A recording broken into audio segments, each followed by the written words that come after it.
नमस्कार। देखिए, हम पढ़ेगा आज राजस्थान का इतिहास एवं संस्कृति। कक्षा 10 आरबीएसई की बुक है, जो सीबीएसई पैटर्न के आधार पर है, एनसीईआरटी के आधार पर जो प्रश्न दे रखे हैं।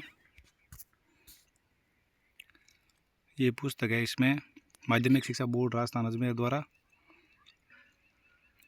पहला पाठ है राजस्थान का इतिहास, एक परिचय।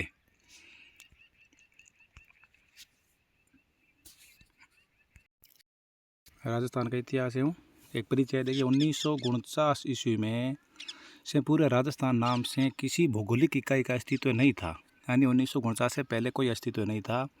ऐसा माना जाता है कि 1800 ईस्वी में सर्वप्रथम जॉर्ज थॉमस ने इस भूभाग के नाम के लिए राजपूताना शब्द का प्रयोग किया था।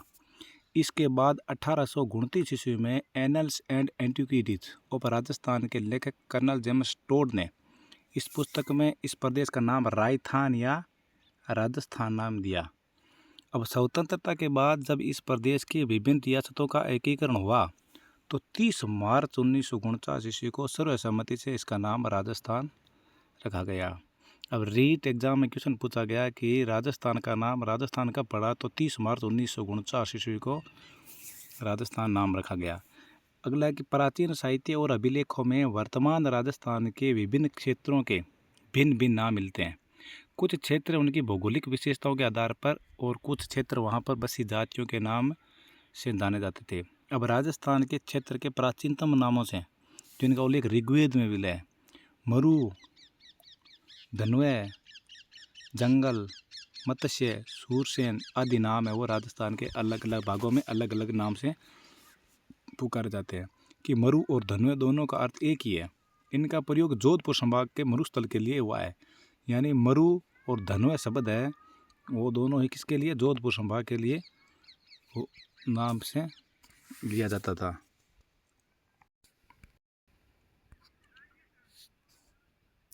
अगला है कि जोधपुर पहले मरु फिर मरुआर कहलाया और वर्तमान में उसको मारवाड़ कहा जाता है। अब जंगल शब्द का प्रयोग इस क्षेत्र के लिए किया गया है जहाँ समी, केर या पिल्लू ये वृक्ष पाए जाते हैं, और बीकानेर और नागौर व आसपास का क्षेत्र जंगल देश कहलाता था। मत्स्य, जिसका उल्लेख महाभारत में एक राज्य के रूप में हुआ, वह जयपुर, अलवर और भरतपुर तक विस्तृत था। इसकी राजधानी विराटनगर थी। भरतपुर के मथुरा क्षेत्र से सटे हुए क्षेत्र धौलपुर और करौली के अधिकांश भाग व सूरसेन राज्य में सम्मिलित थे, यानी सूरसेन के नाम से धौलपुर और करौली को जाना जाता था। यह भी एक प्राचीन राज्य था। महाभारत में इसका उल्लेख मिलता है। अगला है कि भौगोलिक विशेषताओं के आधार पर नामित कुछ अन्य क्षेत्र निम्नलिखित है। माही नदी के पास का प्रतापगढ़ भूभाग कांठल कहलाता था। कांठल यानी प्रतापगढ़ के आसपास का क्षेत्र कांठल, क्योंकि इस क्षेत्र में माही नदी के किनारे कांठे पर स्थित है। 56 गांवों का समूह होने के कारण प्रतापगढ़ बांसवाड़ा के मध्य के भूभाग को 56 का मैदान। क्वेश्चन में पूछा जाता है कि 56 का मैदान में कौन सा भाग आता है, तो प्रतापगढ़ और बांसवाड़ा के भूभाग है वो इसमें शामिल होते हैं।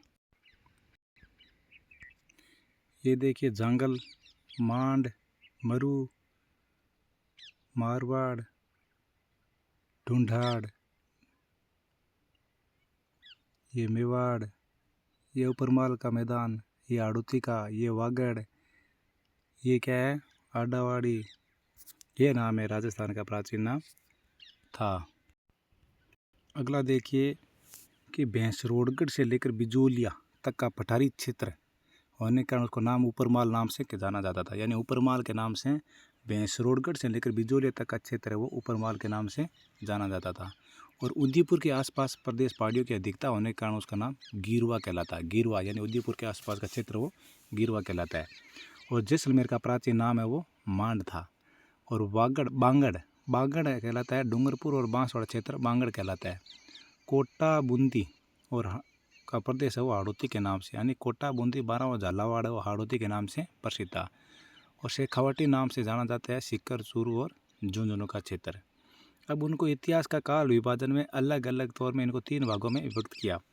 कौन सा, प्राक युग, ऐतिहासिक और प्राक युग, आद्य युग और ऐतिहासिक युग। अब प्राक युद्ध जो प्राक युग है वो इतिहास के उस काल को कहा जाता है जिनके ज्ञान जिसमें को ज्ञान के लिए कोई लिखित साक्ष्य उपलब्ध नहीं हुए। यानी प्राक युग में कोई लिखित साक्ष्य उपलब्ध नहीं हुए हैं, अर्थात मानव लेखन कला से अपरिचित थे। कोई लेखन कला यानी उसमें क्या पढ़े लिखे लोग नहीं थे। और आद्य युग है, उनकी संज्ञा इतिहास के उस काल को दी जाती है जिसके लिए लिखित साक्ष्य तो उपलब्ध है, किंतु या तो वे अस्पष्ट है या उनके लिपि को पढ़ा जो पढ़ना हो संभव नहीं हुआ हो। ऐतिहासिक युग जो तीसरा युग है, इस काल के इतिहास को कहा जाता है जिसके संबंध में स्पष्ट और सुस्पष्ट लिखित साक्ष्य तो उपलब्ध है। और उनको क्या है, जो साक्ष्य लिखित है इन अर्थों में भारतीय इतिहास में के जो कालक्रम को इस प्रकार से विभक्त कर सकते हैं। प्राक युग, यह युग सृष्टि के आरंभ से हड़प्पा सभ्यता से पूर्व तक का है। और आद्य युग है, यह युग हड़प्पा सभ्यता के काल से 600 ईस्वी तक रहा है।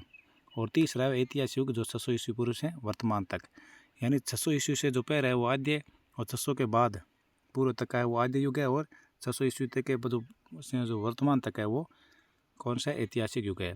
आगे प्रागैतिहासिक राजस्थान प्राग युग से राजस्थान की मानव सभ्यता का उदय नदी घाटियों में हुआ, क्योंकि नदी घाटियों में जल की प्रचुरता के कारण यहाँ अपने आप उत्पन्न होने वाले कंदमूल फल की प्रचुर मात्रा में उपलब्ध होते थे। कंदमूल कहाँ होते थे, प्राग युग में कंदमूल है वो फल है वो प्रचुर मात्रा में उपलब्ध होते थे।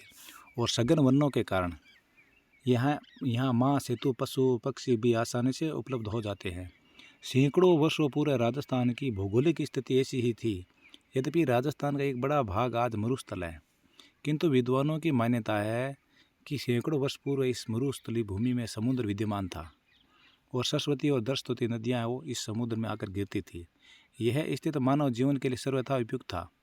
यही कारण है कि कब मिलते थे, प्राचीन काल में, कि ऐसी भौगोलिक स्थिति में राजस्थान को भी मानव सभ्यता से जन्म के प्राचीनतम भूभाग में एक होने का गौरव प्राप्त हुआ है। कि बाहर वो राजस्थान मरुकांतार या मरुस्थल, मरुआर, मारवाड़, मांड आदि हो, उन सारों को मिला करके राजस्थान नाम से 30 मार्च 1949 को माना गया।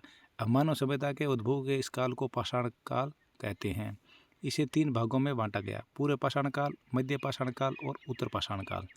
यानी पाषाण काल को 3 भागों में बांटा गया, पूर्व पाषाण, मध्य पाषाण और उत्तर पाषाण। पूर्व पाषाण काल में देखिए, पूर्व पाषाण काल में राजस्थान में मानव का उदय कब हुआ, यह निश्चित रूप से ज्ञात नहीं है।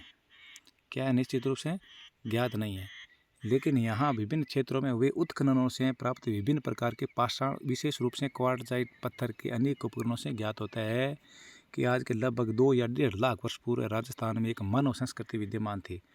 और सर्वप्रथम देखिए जयपुर, सर्वप्रथम 1870 ईस्वी में C.A. हेकट ने जयपुर और इंद्रगढ़ से पत्थर से बनी पूर्व पाषाणकालीन हस्त कुठार यानी हैंड एक्स खोज निकाली। कहाँ, जयपुर और इंद्रगढ़ से पत्थर से। कब, किसने, C.A. हेकट ने 1870 में। अब कुछ समय पश्चात सेटनकार ने झालावाड़ से इसी युग अनेक उपकरण निकाले। झालावाड़ से किसने निकाले, सेटनकार ने, और हेकट ने जयपुर और इंद्रगढ़ से। सेटनकार ने झालावाड़ से इसी युग में अनेक उपकरण खोजे निकाले। इसके बाद वे जो योजनाबद्ध उत्खनन में भारतीय पुरातत्व और संग्रहालय विभाग नई दिल्ली, डेक्कन कॉलेज पुन्ना के वीरेंद्र नाथ मिश्र, राजस्थान पुरातत्व एवं संग्रहालय विभाग के R.C. अग्रवाल, विजय कुमार, हरीशचंद्र मिश्रा आदि विद्वानों ने राजस्थान की पूरे पाषाणकालीन सभ्यता और संस्कृति के विभिन्न पक्षों को सामने लाने से सराहनीय योगदान दिया है। यानी C.A. हेकट हो, चाहे सेटनकार हो, चाहे दिल्ली डेक्कन कॉलेज के पुन्ना के वीरेंद्र नाथ मिश्र हो, या अग्रवाल हो, विजय कुमार हो, हरीशचंद्र मिश्रा हो, ये पूरे पाषाणकालीन सभ्यता से संबंधित है। अगला है कि इनके प्रयत्नों से राजस्थान में अजमेर, अलवर, चित्तौड़गढ़, भीलवाड़ा, जयपुर, झालावाड़, जालोर, जोधपुर, पाली, टोंक आदि क्षेत्रों की प्रमुख नदियों, विशेष रूप से चंबल, बनास, उनकी सहायक नदियों के किनारे पूरे पाषाणकालीन उपकरण प्राप्त हुए थे। अब जालोर के युग के उपकरणों की खोज का श्रेय वो B. आलचिन को है।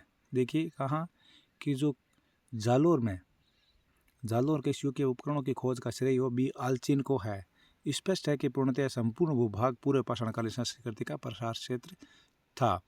अगला है मध्य पाषाणकालीन युग। मध्य पाषाणकालीन युग में देखिए कि मानव सभ्यता के क्रमिक विकास की कहानी की दूसरी कड़ी के रूप में राजस्थान के प्रागैतिहासिक काल में मध्य पाषाण काल रहा है। पश्चिमी राजस्थान में लूनी और उसकी सहायक नदियों, चित्तौड़ की बेड़स नदी घाटी और विराटनगर के मध्य पाषाणकालीन उपकरण मिले हैं। इस काल के उपकरण छोटे, हल्के और कुशलता से निर्मित हैं। ये उपकरण jasper, agate, chert, carnelian, quartzite, chalcedony आदि पाषाणों से बने हैं, जिनमें ब्लेड है, इग्रेवर है, ट्राइएंगल है, क्रेसेंट है, ट्रेसेज है, स्क्रेपर है, पॉइंटर है आदि उल्लेखनीय है। पत्थर के बने इस छोटे उपकरणों को माइक्रोलिथ या लघु पाषाण उपकरण कहते हैं। उत्तर पाषाण काल में देखिए, नवपाषाण काल में भारत के अन्य भागों की भांति राजस्थान में उत्तर नवपाषाण कालीन सभ्यता का उदय हुआ। अब इसमें किसमें उत्तर नवपाषाण काल में कौन साम्राज्य थे? अजमेर, नागौर, सीकर, झुंझुनू, जयपुर, उदयपुर, चित्तौड़गढ़, जोधपुर आदि स्थलों से उत्तर पाषाणकालीन सभ्यता के अनेक उपकरण प्राप्त हुए हैं। अगला है राजस्थान में धातु काल। धातु काल में देखिए, ताम्र एवं ताम्र कांस्य काल। धातु काल के अंतर्गत राजस्थान के भी अनेक स्थानों से ताम्र काल के अवशेष मिले हैं, जो तत्कालीन युग में राजस्थान के मानव के सांस्कृतिक विकास पर पर्याप्त प्रकाश डालते हैं। अब राजस्थान के ताम्रकालीन संस्कृति के प्राचीन स्थलों में गणेश्वर, सीकर, कालीबंगा, हनुमानगढ़, किलूंड, राजसमंद, आहड़ व झाड़ोल, उदयपुर, पिंड, पांडलिया, चित्तौड़गढ़, कुड़ाड़ा, नागौर, साबणिया और पुगल, बीकानेर, नंदलालपुरा, किरड़ौद, चितवाड़ी, जयपुर, एलाना, जालोर, बूढ़ा पुष्कर, अजमेर, कोल, महोली, स्वाईमाधोपुर, मल्लाह, भरतपुर आदि विशेष रूप से उल्लेखनीय है। इसमें ताम्र धातु पाषाण या ताम्र कांस्य काल है, इसमें उपकरण मिले हैं। लोहे काल में देखिए, ताम्र और कांस्य काल के पश्चात लोहे का ज्ञान और उसका प्रयोग मानव इतिहास की युगांतकारी घटना, यानी तांबे के बाद कांस्य, कांस्य के बाद लोहे का के उपकरण मिलने शुरू हुए। कि राजस्थान में नोहे, भरतपुर, जोधपुरा, जयपुर, सोनारी, झुंझुनू, रेन, टोंक आदि स्थानों से लोहे के समुद्र से अनेक हथियार उपकरण मिले हैं, जो लोहे से प्राप्त लोहे के अवशेष भारत में लोहे युग के प्रारंभ होने की सीमा रेखा निर्धारित करने में महत्वपूर्ण स्रोत है। जो जोधपुरा, जयपुर, सोनारी से लोहे की गलाने की भट्टियाँ और अस्त्र शस्त्र उपकरण बनाने के कारखानों के अवशेष मिले हैं। रेड को तो लोहे सामग्री की प्रचुरता के कारण प्राचीन भारत राजस्थान का टाटा नगर की संख्या दी है, रेन टोंक को।